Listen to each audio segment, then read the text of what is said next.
নমস্কার বন্ধুরা, সবাইকে জানাই কিন্তু অনেক অনেক ভালোবাসা।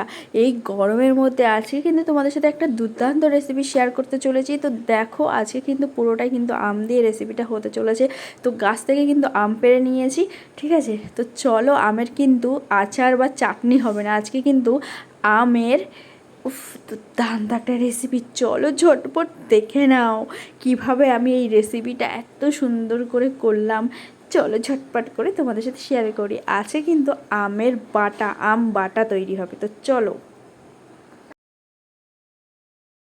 প্রথমেই দেখো বন্ধুরা, আমি কিন্তু চলে এসেছি আম বাগানে আম পাড়তে। আর এবারে কিন্তু আমের ফল খুবই কম। তো এইদিকে আমি কিন্তু একটা বড় দেখে আম পেড়ে নিচ্ছি। আর এখনও কিন্তু কোনো আমে আটি হয়নি, তাও আমি একটা আম পেড়ে নিচ্ছি ছোটো দেখে। তো আম পাড়ার পর দেখো একটা কষ টাইপের থাকে, ওটা কিন্তু বের করে নিয়েছি। আর একটা পাত্রে জল দিয়ে কিন্তু এটা কিছুক্ষণের মতো ভিজিয়ে রাখবো আমটাকে, যাতে এই কষটা একটু কেটে যায় তার জন্য।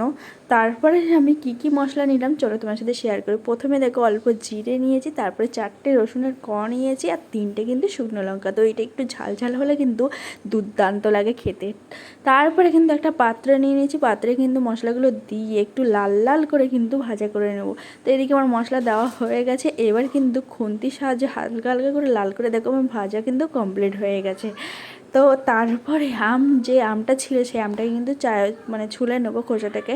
তারপরে কিন্তু ছোট ছোট করে, বেশি ছোট করব না, যেহেতু এটা শিলে থেতো করব, তার জন্য দেখো বেশি ছোট করব না, বড় করব না, কেটে নিয়েছি আমি এদিকে কমপ্লিট। তারপরে শিল পেতে নিয়েছি, আর শিলে কিন্তু আমগুলোও কিন্তু দিয়ে দিয়েছি।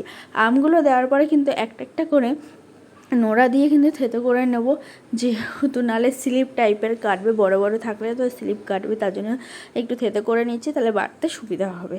তো এদিকে দেখো আমার পুরোটাই থেতো করা কমপ্লিট। এবার মশলা যেটা ছিল রসুন লঙ্কা আর জিরে এবার দিয়ে কিন্তু ভালো করে পিষে নেবো, বেটে নেবো, ঠিক আছে। তো এদিকে দেখো কিভাবে বাটছি। আর এটা শিলে বাটলে কিন্তু খুব সুন্দরই লাগে। আর মিক্সিতে বাটলে একটু জল ছেড়ে দেয়, তো অত ভালো হয় না, কিন্তু শিলে সব থেকে ভালো হয়।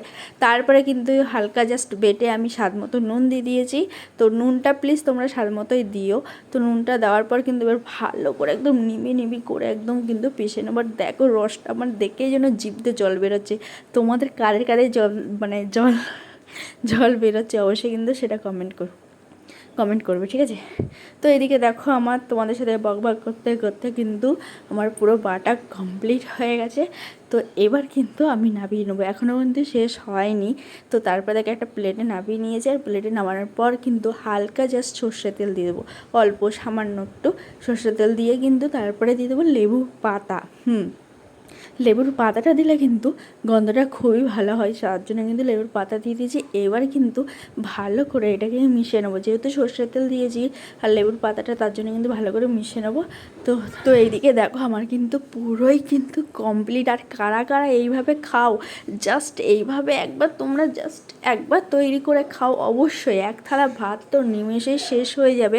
আর দ্বিতীয়বার বলবে না যে চাটনি বা আচার করে খাই, মনে হবে কি এইভাবে আমের একটা কি বলবো দুর্দান্ত দুর্দান্ত। যাই হোক বন্ধুরা, ভিডিওটা কেমন লাগলো অবশ্যই কিন্তু কমেন্ট করে তোমরা বলবে। আর আজকের মতো কিন্তু সবাইকে টাটা, আগামীকাল আবার নতুন ভিডিও নিয়ে আসছি। আর আমের ভিডিওটাও কেমন হয়েছে অবশ্যই সেটা কমেন্ট করো। ওটা